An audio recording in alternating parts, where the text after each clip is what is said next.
ভাবছেন তাদের পরিকল্পনা করতে কিছুটা হলেও সুবিধা হয়। নিউজিল্যান্ড হলো একটা ছোট্ট দেশ যার আয়তন ইউকে বা জাপান এই সমস্ত দেশের সমান, অথচ এর জনসংখ্যা সেই হিসাবে খুবই কম। নিউজিল্যান্ডে প্রায় 53 লক্ষ লোক বাস করেন। নিউজিল্যান্ডে দুটো আইল্যান্ড রয়েছে, নর্থ আইল্যান্ড আর সাউথ আইল্যান্ড। নিউজিল্যান্ডের মোট জনসংখ্যার 3/4 লোকই নর্থ আইল্যান্ডে থাকে, আর বাকি 1 ভাগ মাত্র লোক থাকে সাউথ আইল্যান্ডে। নর্থ আইল্যান্ডের প্রধান প্রধান শহরগুলো হলো অকল্যান্ড, যেটা নিউজিল্যান্ডের লার্জেস্ট সিটি। তারপর আছে ওয়েলিংটন, যেটা নিউজিল্যান্ডের ক্যাপিটাল বা রাজধানী। আর রয়েছে হ্যামিল্টন, তরাঙ্গা আর রোটোরোয়া। তাছাড়াও আরও ছোট ছোট শহরগুলো রয়েছে। আর সাউথ আইল্যান্ডের মেন শহরগুলো হলো ক্রাইস্টচার্চ আর ডানেডিন। তাছাড়াও আরও ছোট ছোট শহরগুলো রয়েছে, যেমন নেলসন, কুইন্সটাউন ইত্যাদি।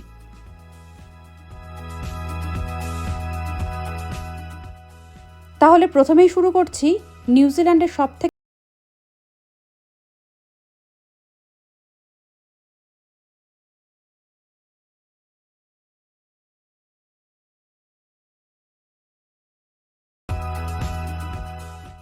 অকল্যান্ড হলো নিউজিল্যান্ডের টেক হাব, অর্থাৎ তথ্য প্রযুক্তির প্রধান কেন্দ্র।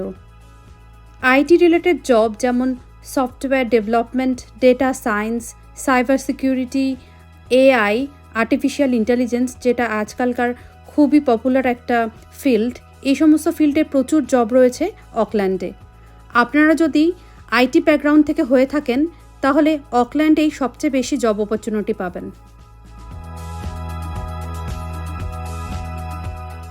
আইটি ছাড়াও health care, education, construction, finance, tourism আর হসপিটালিটি আর রিটেলেও প্রচুর ধরনের জব রয়েছে।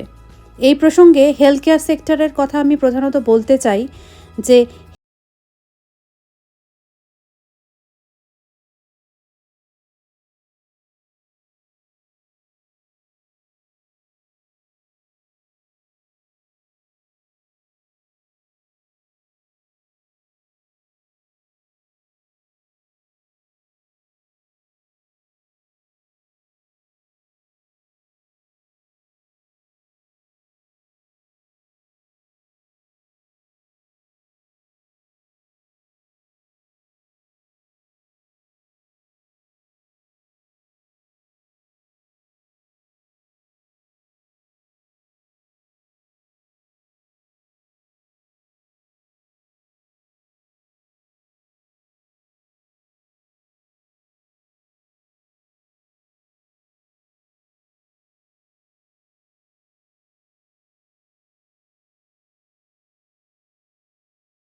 আসতে চাইছেন তাদের জন্য রয়েছে Auckland university, Auckland university of technology মানে AUT, আর ম্যাসে ইউনিভার্সিটি আরেকটা ক্যাম্পাসও অকল্যান্ডে রয়েছে।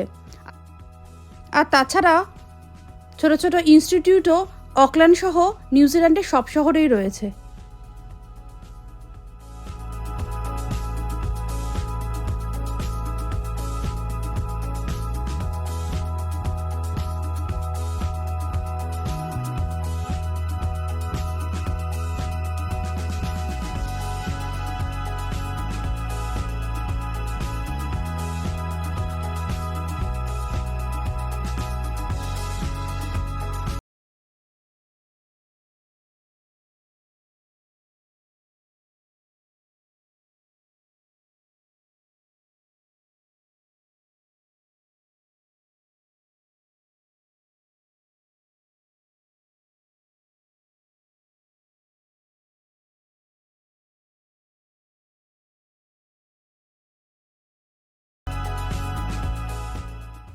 এবার চলুন আমরা যাই নর্থ আইল্যান্ডের একেবারে নিচের দিকে, যেখানে আছে নিউজিল্যান্ডের রাজধানী বা ক্যাপিটাল ওয়েলিংটন। নিউজিল্যান্ডের পলিটিক্যাল হাব হলো ওয়েলিংটন। নিউজিল্যান্ডের মিনিস্ট্রির বেশিরভাগ হেড অফিসগুলো ওয়েলিংটনেই আছে, তাই সরকারি চাকরি বা পাবলিক সেক্টরের জবগুলো এখানেই বেশি।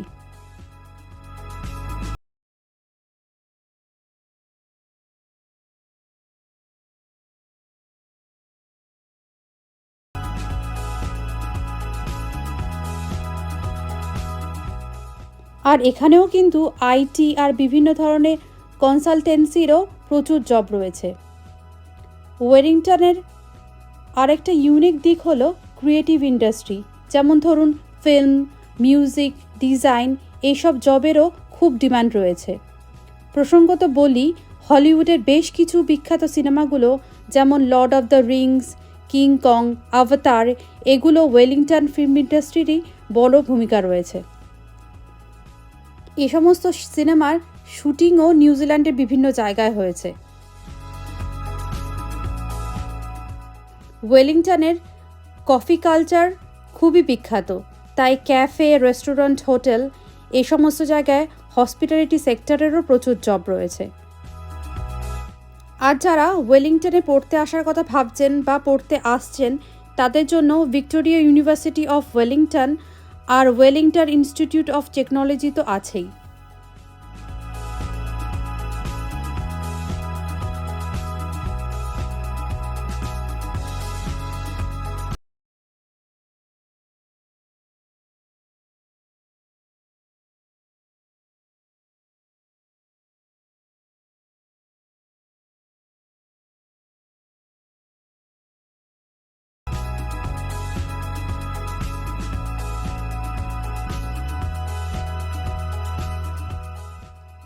এবার চলুন আমরা যাই নর্থ আইল্যান্ডের আরেকটা মেন শহর হ্যামিল্টনে, যেটা অকল্যান্ড থেকে মাত্র 1.5 ঘন্টা দূরে অবস্থিত।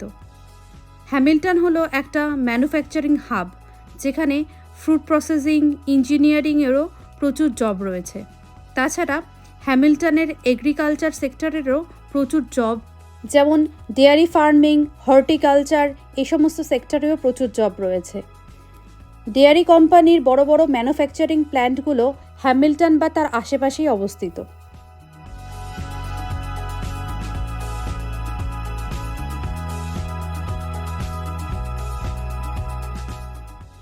আর হ্যামিল্টনে যারা পড়াশুনো করতে আসতে চাইছেন, তাদের জন্য সবথেকে ভালো ইউনিভার্সিটিগুলো হলো ইউনিভার্সিটি অফ ওয়েকাটো আর ওয়েকাটো ইনস্টিটিউট অফ টেকনোলজি।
এবার আমরা যাই নর্থ আইল্যান্ডের প্রাণকেন্দ্রে অবস্থিত রোটোরোয়া শহরে, যেখানেও অনেক জব অপরচুনিটিস রয়েছে।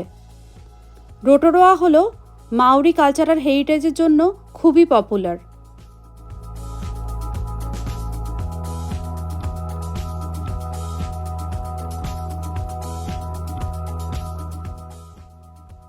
আর তাছাড়া রোটোরোয়া হলো জিওথার্মাল অ্যাক্টিভিটির প্রাণকেন্দ্র, যেটা এখানে ট্যুরিজম, ট্রাভেল আর হসপিটালিটিকেও স্ট্রং করেছে। এখানে প্রচুর হোটেল, রেস্টুরেন্ট, জবেরও খুব ডিমান্ড রয়েছে।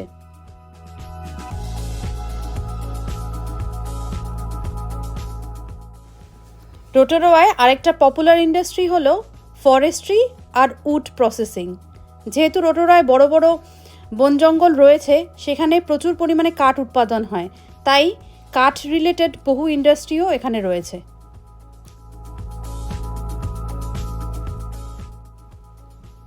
আর তোহোমা ইনস্টিটিউট অফ টেকনোলজির আরেকটা ব্রাঞ্চও তোরাঙ্গার মতো রোটোরোয়াতেও রয়েছে। এবার চলুন আমরা যাই সাউথ আইল্যান্ডের লার্জেস্ট সিটি ক্রাইস্টচার্চে।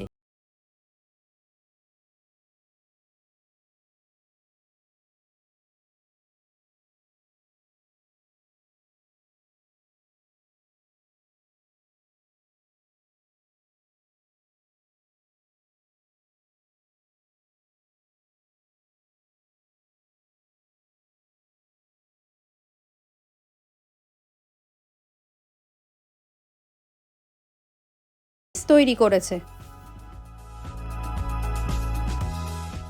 আর যেহেতু ক্রাইস্টচার্চ সাউথ আইল্যান্ডের সবথেকে বড় সিটি, তাই বাইরে থেকে বহু মানুষ ঘোরার সময় প্রথমে ক্রাইস্টচার্চে এসেই পৌঁছান। আর সেই জন্য এখানে ট্যুরিজম আর হসপিটালিটি সেক্টরেও অনেক জব অপরচুনিটি রয়েছে।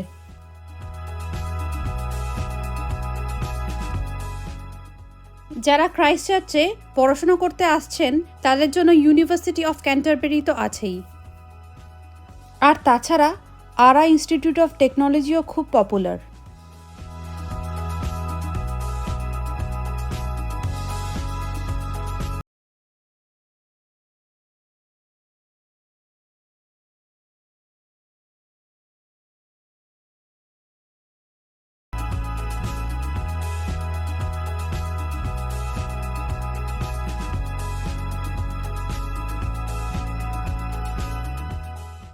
এবার চলুন আমরা যাই সাউথ আইল্যান্ডের বিশ্ববিখ্যাত একটা সিটি কুইন্সটাউনে। আমার কুইন্সটাউনের ব্লগটা দেখে থাকলে জানবেন, কুইন্সটাউন বিখ্যাত হলো এর অনবদ্য প্রাকৃতিক সৌন্দর্যের জন্য, যেটা কুইন্সটাউনকে নিউজিল্যান্ডের সবথেকে ফেমাস ট্যুরিস্ট ডেস্টিনেশন করেছে। সারা বছর ধরে বিশ্বের বিভিন্ন প্রান্ত থেকে কোটি কোটি মানুষ কুইন্সটাউনে আসতে থাকে, তাই লাক্সারিয়াস হোটেল আর দারুণ সব রেস্টুরেন্ট এখানে আছে, যেখানে ট্রাভেল, ট্যুরিজম আর হসপিটালিটি রিলেটেড বহু জব অপরচুনিটিস রয়েছে।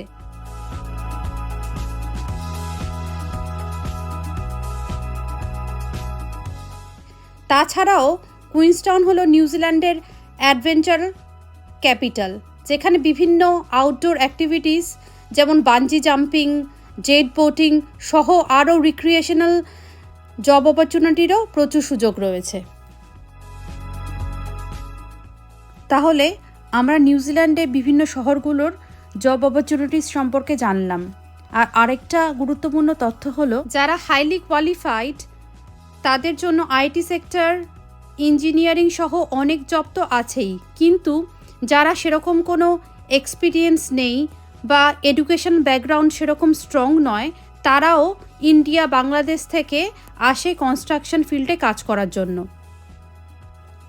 তাছাড়াও হসপিটালিটি সেক্টরে যেমন হোটেল, রেস্টুরেন্টেও বহু মানুষ ইন্ডিয়া, বাংলাদেশ থেকে আসেন। আরেকটা গুরুত্বপূর্ণ তথ্য হলো, নিউজিল্যান্ডে আসার আগে আপনি যদি বাইরের কোনো দেশ যেমন ধরুন দুবাই, ইন্দোনেশিয়া, সিঙ্গাপুর থেকে কয়েক বছরের এক্সপিরিয়েন্স নিয়ে নিউজিল্যান্ডে জবে অ্যাপ্লাই করেন, তাহলে নিউজিল্যান্ডে জব পেতে খুবই সুবিধা হয়। আর নিউজিল্যান্ডে যারা পড়তে আসতে চান, তারা কী ধরনের কাজের ডিম্যান্ড বেশি তার উপর নির্ভর করে কোর্স সিলেক্ট করে নিউজিল্যান্ডে পড়াশোনার জন্য আসতে পারেন, যাতে পড়াশোনা শেষ করে জব পেতে সুবিধা হয় আর পিআর পেতেও সহজ হয়।